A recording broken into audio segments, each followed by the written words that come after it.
ইসরায়েলের গাজা যুদ্ধ শেষ হয়নি। ট্যাঙ্ক সরিয়ে নেওয়া বা যুদ্ধ বিমানের হামলা থেমে গেলেও যুদ্ধের রূপ পাল্টেছে মাত্র। এই যুদ্ধ ইতিমধ্যে 10,000-এরও বেশি মানুষের প্রাণ নিয়েছে, লাখো বাড়ি মাটির সঙ্গে মিশে গেছে, প্রায় 20 লাখ মানুষ ঘরহারা হয়েছে। কিন্তু সবচেয়ে বড় বিপদটা হয়তো এখনই শুরু হচ্ছে, কারণ ইসরায়েল এই যুদ্ধ চালিয়ে যেতে চায় এমন এক পথে যেখানে তার সেনাবাহিনীর আর প্রয়োজন নেই।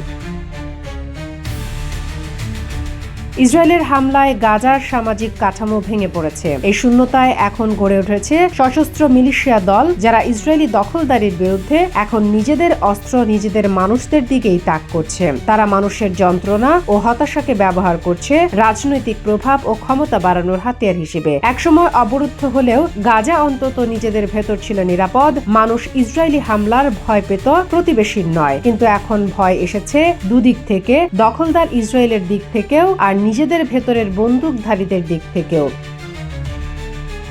গাজার সাবরা এলাকার সাংবাদিক সালেহ আল জাফারির হত্যাকাণ্ড এই নতুন বাস্তবতার ভয়াবহ দৃষ্টান্ত। 28 বছর বয়সী এই সাংবাদিক বহুদিন ধরে গাজায় ইসরায়েলের নৃশংসতা তুলে ধরেছিল। যুদ্ধবিরতির কয়েকদিন পর তাকে হত্যা করা হয় ইসরায়েলি সেনা নয়, নিজ দেশের বন্দুকধারীদের হাতে। তার মৃত্যু দেখিয়ে দিয়েছে যুদ্ধ কিভাবে অন্য রূপে চলছে। ইসরায়েল হয়তো সরাসরি গুলি করছে না, কিন্তু এমন এক ভেতরের অস্থিরতা তৈরি করেছে যেখানে ফিলিস্তিনিরাই একে অপরের বিরুদ্ধে অস্ত্র ধরছে। এটাই সেই পুরনো ঔপনিবেশিক কৌশল, ভাগ করো, শাসন করো। ইসরায়েলের উদ্দেশ্য স্পষ্ট, একটি সমাজকে ভেতর থেকে দুর্বল করে ফেলা। যখন মানুষ নিজেদের ভেতরেই লড়াইয়ে ব্যস্ত, তখন তারা আর দখলদারের বিরুদ্ধে এক হতে পারে না।